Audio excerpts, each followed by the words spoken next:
안녕하세요. 전 지금으로부터 6달 후면 결혼을 앞둘 예정이었던 예비 신부입니다. 나이는 32살이에요. 감사하게도 저희가 결혼을 결심하게 되면서 코로나가 잠잠해진 덕분에 식장이며 드레스며 필요한 것들을 준비하는 데 있어서 불편한 것은 없었습니다. 비용이 코로나 이전보다 좀 오른 것 같다는 사람들의 반응이 있었지만 결혼을 곧 한다는 생각에 너무 설레서 그런지 금전적으로 부담이 막 느껴지진 않을 정도였어요. 동갑내기 남친하고도 아직 철부지인 건지 뭐가 뭔지 잘 모르더라도 하나씩 차근히 준비를 해 나가고자 했고요. 남친은 저하고 중학교 동창이에요. 친구로 쭉 지내오면서 안부를 주고받다가 2년 전 처음 교제를 하게 되면서 남사친에서 남친 그리고 곧 남편이 될 예정이었습니다. 오래도록 봐온 사이이고 같은 한 동네에서 여전히 살고 있었기 때문에 얼핏 가족인 것 같다는 느낌도 들 때도 많았어요. 물론 이성이니까 설레는 마음도 그만큼 컸고요. 두 사람의 소개를 잠시 해보자면 저는 인서울 상위권 대학을 졸업하고 대학원은 스카이 대학 중 하나로 진학을 했습니다. 남친은 지방대로 진학을 했다가 워킹 홀리데이로 외국에서 돈을 벌어와 그 돈으로 한국에 돌아와 사업을 했다가 쫄딱 망하고 현재는 중소기업에 재직 중이에요. 조금은 다른 것 같은 인생을 살아온 저이지만 결국 인연이 될 팔자였던 건지 돌고 돌아서 결혼을 기약했죠. 하지만 어렵사리 친구에서 연인이 되어 결혼을 기약하게 되었음에도 불구하고 순탄할 줄로만 알았던 저희 사이에는 걸림돌이 큼지막히 있었답니다.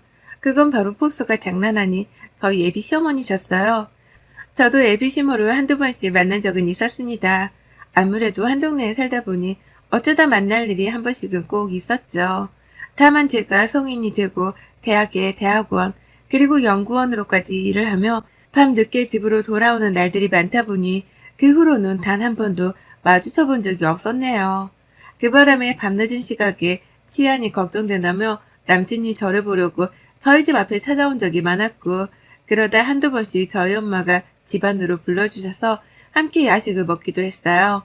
시간이 이럴 때에는 다 같이 저녁을 먹으며 밤새 수다를 떨며 시간을 보내기도 했고요. 연애를 하기 전에도 이런 식으로 몇 번 밥을 먹으며 친분을 쌓았다 보니 저랑 예비 시어머니의 사이보다 남친이랑 저희 엄마의 사이가 훨 가까운 편이었습니다. 저희 엄마가 사람을 편안하게 대해주는 덕분에 남친이 좀 더 부담을 안 가지고 다가올 수 있었던 것도 이유라면 이유였고요. 다만 저는 좀 달랐어요. 한두 번 마주치더라도 예비 시어머니는 동네에서 아들이 알고 지내는 애라며 그 이상도 그 이하도 아닌 시큰둥한 인상을 받아주곤 하셨답니다. 인사하면 그래 라고 하곤 괜히 한 번씩 제 위아래를 훑어보신 적도 있었고 맨날 공부한다고 대학에 진학하고도 큰 가방에 청바지만 입고 다니다가 모처럼 차려입고 나서면 인사올 별거 없네. 그 공부만 하던 너도 물이 이상하게 들어버렸어. 라고 하면서 옷 좀 단정히 입으라 훈계를 둔 적도 있으셨어요. 대학생이 모처럼 꾸미고 싶다며 원피스 하나 입고 나갔을 뿐인데 그때가 겨울이어서 원피스 밖에는 외투도 입은 상태였는데 단정히 입으란 훈계를 들어 한동안 남친에게도 삐졌던 적이 있었답니다. 그 당시는 둘이서 여전히 친구 사이였는데요. 남친이 우정을 깨기 싫다며 먼저 잘못했다 대신 사과를 해줘서 제가 그냥 넘겨버린 적이 있었죠. 아무튼지 간에 사람이 살갑지 못한 분이셨고 꼭 안 해도 될 말들을 하나씩 뱉어내면서 상대방의 기분을 나쁘게 만드셨어요. 저한테는 꼭 공부 얘기, 인서울 얘기를 꺼내시면서 어릴 적부터 공부를 잘하는 게 소용없다는 식의 말을 뱉어내며 기분을 상하게 하셨고요. 전 나름대로의 자부심이 있었습니다.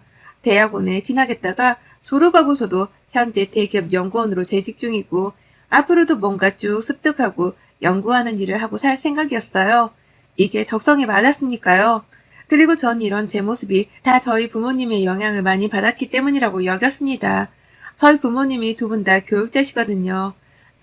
아빠는 공립고등학교에서 오래 재직하다가 지금은 교감이고 엄마는 학원에서 학생을 가르치다 지금은 일을 그만두셨답니다. 늘 두 분이서 뭔가 고민하고 배우고 습득하는 걸 익숙하게 보여주셨던 바람에 저도 그 모습에 물이 들어서는 자연스레 공부를 더 하는 직업을 선택했다 싶었죠. 하지만 저랑 남친이 결혼 얘기를 주고받기도 전부터 예비 시어머니가 이걸로 참 딴지를 많이 거셨어요.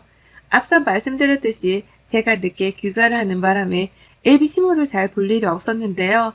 그러다가도 남친을 만나면 어쩌다 통화하는 거 어떻게 될 때가 있었어요.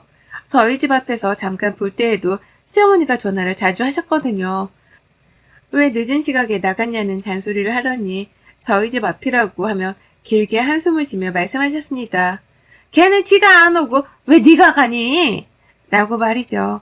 남친이 시간이 늦었고 줄 게 있어서 내가 먼저 약속을 잡은 거라고 대답을 하는데도 그러니까 걔는 왜 지가 받으러 안 오고 너한테 오라고 그러냐고. 라면서 끝까지 지라고 저를 부르셨답니다. 뭐래도 제가 이미 마음에 안 드신 듯 보였어요. 지나가다가 마주쳤던 저한테 단정히 옷을 입으라고 하셨다거나 공부를 잘하는 게 필요 없다고 하시면서 비아냥거리셨던 것이 다 의도적이었던 것처럼 보일 만큼 저한테만큼은 너무 냉랭하셨어요. 그런 시어머니가 늘 거슬리는 와중에 남친이랑 어쩌다 보니 결혼 얘기까지 나누는 예비 부부 사이가 되었고요. 이왕 이렇게 된 거 내가 먼저 살갑게라도 해서 잘 지내보고자 했습니다. 물론 제가 호구는 아니기에 노력해도 안 되면 깔끔하게 무시하고 모른 척 살자는 생각도 했죠. 그러나 결혼 준비를 하며 또 예상치 못한 갈등이 터졌어요. 제가 아무래도 야근이 많은 직업이다 보니 결혼 준비를 하면서도 남친이 저 대신 해결을 해야 할 일이 좀 있었습니다. 그게 너무 미안해서 저도 웬만하면 퇴근하고 난 후엔 늦어도 남친을 보려고 하고 또 서로 시간만 맞으면 점심때라도 만나 밥을 먹으며 얼굴을 보려 했죠. 남친은 대기업 연구원인데 중소기업 다니는 자기보다 일이 적은 게 말이 안 된다면서 어떻게든 이해를 해주려고 했고요. 하지만 뜬금없게도 애비 시어머니가 이런 저희를 이해하지 못하셨어요. 남친이 저한테 완전히 호구라도 잡힌 줄로만 아시는지 저를 무슨 아들 잡아먹으려는 꽃뱀 마냥 보시더라고요. 남친 몰래 제 전화번호를 알아내 밤늦게를 부르지 말라고 말씀하셨던 날 제가 먼저 부른 적이 절대로 없다고 말씀을 드려도 네가 행세를 똑바로 하면 애초에 이런 일이 없었잖아 라고 하면서 한심하다는 듯 웃어가며 말을 하기도 하셨답니다. 전화를 끊자마자 이걸 남친한테 일러바쳐야 하는지 아닌지 혼자 막 고민을 하다가 결국 남친한테 말을 털어놨는데요. 예비 시어머니는 제가 일러바친 걸로 또 전화를 하셨었어요. 입이 왜 이렇게 쌌냐면서 말이죠. 결혼을 하고 혼인신고를 한 정식 며느리도 아니었는데 벌써부터 전화번호를 말도 없이 알아내셔서는 뭐라고 잔소리를 퍼부시는 어머님의 무례함에 저도 씻을 수 없는 치욕을 느꼈답니다. 남친하고도 대화를 나누며 이런 식이면 절대로 결혼을 안 하겠다 선포를 했고요. 그러자 남친이 말하더라고요. 결혼하면 칼같이 시어머니와 저를 구분짓고 살아주겠다고 말이죠. 자기가 생각해도 시어머니 하는 짓이 드라마 속에 나오는 그 시집살이라는 걸 눈치챈 건지 벌써부터 선을 넘는 시어머니를 꼭 단속해주고 살겠다 엄포를 놨습니다. 그 덕에 전 남친 하나 믿고서 결혼을 결심했네요. 남친보다 더 오래도록 알아온 남자도 없었고 남친만큼 저를 배려해주고 한결같이 챙겨주는 사람도 없었기 때문에 어떻게든 이 사람을 믿고 가보자 싶었죠. 그렇게 저희는 상견례 날짜를 잡았습니다. 저희 부모님은 너무나 좋아라 하셨어요. 단 한 번도 남친의 어머님 얼굴을 한 동네에서 뵌 적이 없었기에 엄마가 많이 긴장을 하셨으나 그와 동시에 오래도록 동갑내기 자식을 키우며 한 동네에서 살던 이웃을 드디어 만나게 된다며 무척이나 들떠하셨죠. 그런 엄마를 보며 저는 혼자 속이 타들어갔고요. 제발 아무 일이 벌어지지 말았으면 좋겠다는 생각을 수십 번이나 하면서 그렇게 상견례 장소에 갔습니다. 둘 다 같은 동네에 살고 있어서 모처럼 기분을 내보고자 집에서 좀 떨어진 근사한 한식당을 예약했습니다. 떨어져봤자 집에서 차로는 20분이 좀 안 걸리는 거리였고요. 근데 애비시모가 식당 앞에 도착을 하자마자 저한테 문자를 보냈더라고요. 참 멀리도 예약을 했구나 라고 말이죠. 제 딴에는 어머님이 한식을 좋아하신다길래 집 근처에서 가장 기분도 낼 수 있고 맛있다고 소문난 식당을 한 달 전부터 어렵사리 예약을 했던 겁니다. 그런데 어머님은 식당에 도착을 해선 곧 상견례를 앞둔 상황이었음에도 불구하고 싸우자는 식으로 문자를 보내셨더라고요. 위치가 마음에 안 든단 말을 둘러대가면서 말이죠. 그 문자를 읽고 나서 얼마 지나지 않아 남친네 가족들이 예약된 방으로 들어왔습니다. 시어머니 얼굴을 보기가 괜히 민망스러웠지만 그럼에도 아무 일이 없었다는 듯 말을 먼저 걸었죠. 어머님 오시느라 많이 힘드셨죠? 여기가 엄청 맛있는 집이래요. 라고 하면서요. 옆에선 저희 부모님도 보고 계셨기에 어떻게든 분위기를 띄워보고자 했죠. 하지만 역시 나는 역시나더라고요. 자리에 착석을 하곤 직원분이 물을 따라다 줬습니다. 각자 자리 앞에 놓여진 컵안에 말이죠. 저희 부모님도 긴장하신 건지 물을 한 잔씩 드셨고 앞에서 남친도 마시길래 저도 따라 마셨어요. 그리고는 본격적인 대화를 나누기 시작했죠. 저희 부모님이 둘 다 말도 점잖게 하시고 말수가 많지가 않으셔서 제가 웬만하면 남친이랑 같이 대화를 이끌어 가려고 했습니다. 그래서 좋아하시는 음식도 물어보고 결혼 준비가 어떻게 되어가고 있는지도 말씀드리며 최대한 다 같이 공유하고 나눌 수 있는 대화들로 이끌어 갔죠. 그런데 어머님이 한참 멀리서 얘기하는 저를 떨떠름하다는 듯이 쳐다만 보시다가 저를 지나치시고는 저희 친정엄마한테 대뜸 이상한 질문을 하시더라고요. 분명 드레스 가격 얘기를 나누며 쉽지 않다는 농담을 던지고 있었는데 갑자기 저희 엄마한테 이러신 겁니다. 그런데 있잖아요. 참 한 동네에서 얼굴 한번 보기가 힘들었는데 원래 집안 사람들 자체가 좀 은둔형인가? 라고 말이죠. 무슨 소리냐고 물으니 어머님은 왜 이해를 못하냐는 듯 대답을 하셨습니다. 아니 그렇잖아. 나는 사돈도 오늘 여기서 처음 보는 거고 너는 맨날 우리 아들을 심심하면 집으로 불러대고 가족들이 다 집안에 갇혀 사는 걸 좋아하나 싶어서 말이지. 라고요. 한 동네에서 얼굴 한번 못 봤다는 이유로 멀쩡한 가족을 은둔형 취급하다니. 그 버르장머리 없는 말뿐새에 기겁을 할 새도 없이 시어머니는 다음 주제로 대화를 직접 이끌어 가셨어요. 그리고 난 말이야. 결혼하면 좀 오순도순 말도 주고받으며 편하게 지낼 며느리가 필요한데 요새 애들은 그게 좀 힘들죠. 아니 그래도 그렇지. 나는 대학 잘 나오고 대학원까지 나와서는 큰 회사 다닌다고 해서 그런 며느리를 잘 봐줄 생각은 없는 사람인데 우리 며느리가 되고 싶다는 애가 너무 어려워서 제가 결혼하면 가르칠 게 한두 가지가 아니에요. 라는 말과 함께 웃기지도 않은 이 말에 박장대소를 하면서 큰 소리로 저희 가족들을 번갈아 보며 웃어대셨어요. 졸지에 저희 부모님은 표정 관리를 못한 채 얼굴이 완전히 일그러지셨고요. 저는 그런 저희 부모님 눈치를 보다 이건 답도 없다 싶어서 남친을 째려봤어요. 니네 엄마 데리고 나가던 여기서 상견례를 파토내던 아님 제대로 미안하다고 사과를 하던 뭐라도 하라고 눈치를 줘가면서요. 저희 부모님은 A라는 걸 가장 중요하게 여기는 분들이셨습니다. 말 하나에도 오는 말이 고와야 가는 말이 곱다는 걸 철석같이 믿는 분들이셨죠. 하지만 상견례장에서 애비사돈이 던져대는 이 무지막지한 무개념 말들에 충격을 받은 부모님은 갑자기 생각이 많아지신 건지 자연스레 입을 꾹 다무시더라고요. 머릿속으로 막 머리를 굴려가며 판단을 하시는 중이었던 거죠. 하지만 저희 어머님은 그런 부모님을 기다려주지도 않은 채 바로 다음 말을 내뱉으셨습니다. 아이고, 내가 맞는 말을 했나 보네. 다들 집에 갇혀만 지내다 오랜만에 나오셔서 그런가 말하는 걸 힘들어 하시네. 어쩌면 좋아. 라고 말입니다. 어머님, 그런 거 아니니 은둔이란 소리는 그만해주세요. 라고 빠기쳐 쏘아붙인 저에게 어머님은 눈이 동그래진 채로 되물었어요. 넌 내가 처음부터 느낀 건데 참 교육을 잘못 받은 것 같더라. 어른들 말하는데 어디 어린애가 끼어들어? 내가 지금 싸우자는 거야? 난 내 딴에 잘 지내보고 친해지려고 말을 열심히 걸고 있는 건데 네가 그렇게 말하면 내가 완전 나쁜 년이 되잖아.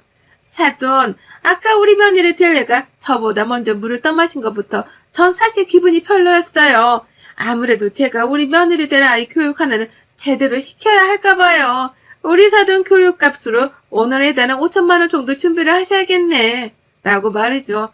아까 저희 부모님도 마시고 앞에 있는 남친도 물을 마시고 난 후에야 제가 물을 마셨는데요. 자기보다 먼저 마셨다는 그 이유만으로 제가 교육을 다시 받아야 한다나 뭐라나 하면서 저 혼자 좋다고 막 웃는 거예요. 또 물론 직업과 부모 노릇은 별개지만 저는 지금껏 자라면서 저희 부모님께 가정교육을 잘못 배웠다고 생각해 본 적이 단 한 번도 없었습니다. 오히려 나처럼 딴짓에 관심 없고 하고 싶은 공부랑 일에만 몰두하며 자란 건 잘 큰 거라고 생각하며 부모님께 늘 감사해 했어요. 근데 감히 예비 시어머니는 자기가 뭐라고 저희 부모님 앞에서 저를 까내리냐 말입니다. 저희 부모님도 가뜩이나 기분이 나빴던 와중에 저까지 욕을 얻어먹으면서 교육값으로 예당 5천만 원을 지불하라는 말도 안 되는 농담을 받고 나선 충격이 크신 듯 보였어요. 아빠는 기분이 나쁜 티를 팍팍 내시면서 허참 상견례 자리에서 말씀이 좀 지나치시네요. 농담도 정도가 있는 건데 라고 말씀을 하셨고요. 그 말에 남친이랑 예비 시아버지가 쩔쩔매면서 죄송하다고 대신 사과를 하고 농담이라며 시어머니의 말실수를 가려보고자 안달이셨어요. 하지만 저희 엄마 결국 아버지를 따라 빠기치셔선 먼저 자리에서 일어나 버리고야 마셨습니다. 엄마가 일어나며 예비 시모한테 말하시더라고요. 참, 말끝마다 못 배우신 티가 나시네요. 이런 집으로 저희 딸 절대 못 보냅니다. 수준 차이라는 게 있는데. 라고 말이죠. 세상 다정하고 예비 사위한테 밥도 해줘가면서 칭찬만 베푸던 저희 엄마가 글쎄 시어머니한테 눈 하나 깜빡하지 않고서는 엿먹으라고 그런 말씀을 하신 거예요. 아주 우아하고 기품 있는 태도로 수준 차이라는 게 있는데 라고 말이죠. 그 말에 시어머니는 자신의 치부라도 들켰다 싶으셨는지 뭐? 수준 차이? 뭐가 어째? 한 동네에 사는 것들끼리 수준 차이가 웬 말이야? 이 결혼 없자는 거야? 라고 하며 급기야 반말로 저희 엄마한테 도발을 하셨답니다. 정말 찐싸움이 터져버린 것이었죠. 남친은 시어머니를 대신해 저희한테 고개를 숙여 사과하며 시어머니를 데리고 나가려 했어요. 하지만 어머님은 네가 왜 사과를 해? 우리가 뭘 잘못했다고 사과야? 라고 하면서 끝까지 미안한 기색은커녕 더 도전해보라며 저희 엄마한테 반말로 물고 늘어지시더라고요. 그분 뭐해? 그 자식이네. 말 싸가지 없게 하는 게 아주 똑 닮았어. 라고 하면서 계속해서 선을 넘어가며 막말을 쏘아드셨죠. 그리고 결국 저희 아버지도 엄마를 따라서 자리를 박차고 일어나며 외쳤습니다. 정말 무식해서 더는 못 봐주겠네. 여기가 무슨 자리인 줄 알고 행패해요? 언제 봤다고 반말이고.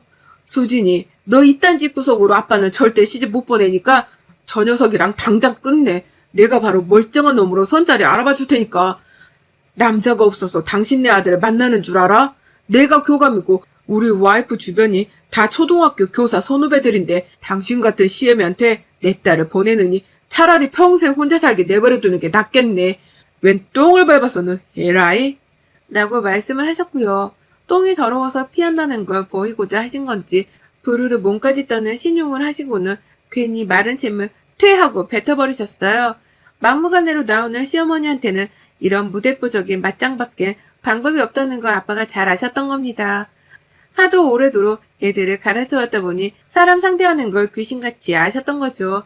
그리고 아빠는 그 말을 하자마자 저희 엄마를 무슨 여배우 모시듯이 손을 딱 잡고선 엄마의 보폭에 맞춰가며 상견례장을 나가버리셨어요. 그리고는 앞을 보면서 뒤에 서있던 저한테 소리치시더라고요. 수진아, 이 결혼 우리는 안 시킨다. 알아서 정리하고 잡아라. 라고 말이죠. 시어머니를 내내 기분이 나빠 죽겠다며 남친의 손을 뿌리친 채로 거기서! 라고 저희 부모님을 불렀습니다. 그러다 급기야 내가 니들 가만 안 둬! 라는 협박의 말이 터져나온 순간 남친이 먼저 입 좀 닥치고 가만히 있어! 라는 엄청난 말로 자기 엄마한테 소리를 쳤답니다. 진절머리가 나니 이딴 개념 없는 짓거리는 제발 좀 멈추라는 뜻이었죠. 시어머니는 그 말에 충격을 받으신 건지 소리치던 태도는 어디로 가고 혼자 남친을 믿기 힘들다는 듯한 표정으로 바라보며 말씀하셨어요. 네 여친 앞에서 엄마한테 닥치라는 게 무슨 말버릇이야? 너 누가 이렇게 키웠어? 라고 말까지 더듬으시더라고요. 어머님은 제 앞에서 아들한테 그런 소리를 들은 게 슬슬 쪽이 더 팔리기 시작하신 건지 저를 한번 쳐다보더니만 괜히 저한테 승질을 부리셨어요. 너도 니네 부모 안 따라가고 뭐해? 라고 말이죠. 그 말에 저는 대답을 했습니다. 아줌마, 당신이 나가라고 안 해도 나갈 생각이었어요. 야, 나 너랑 결혼 못한다? 이유는 말 안 해도 알지? 우리 부모님은 이런 사람이랑 살동거리며 사실 분들도 못되고 나는 더더욱 이런 사람한테 어머님이라고 비 못 맞춰드려. 아까 가정교육값으로 예당 5천만 원 줘야 한다고 했죠? 자, 여기 5천 원. 이거 받고 역시나 먹고 나가 떨어지세요. 라고 말이죠. 시어머니는 속에서 천불이 난다며 소리를 질러대는데 저는 가소롭다는 듯 5천 원을 바닥에 집어던지고는 상견례장을 빠져나왔습니다. 나오보니 아빠는 먼저 우리 가족들 것만 계산을 따로 하셨고 식당 입구에 차를 대기하고는 저를 기다리고 계시더라고요. 그 차를 타고 막 식당을 벗어나기 직전 식당 안을 슬쩍 봤더니만 시어머니는 저희 가족이 우리 것만 계산을 하고 나간 게 또 속이 터지셨던지 뭐라고 막 남친이랑 예비 시부한테 소리를 질러대고 계셨답니다. 차 창문을 닫은 상태라 들리진 않았지만 손으로 삿대질을 하는 걸 보니 안 들어도 다 알겠더라고요.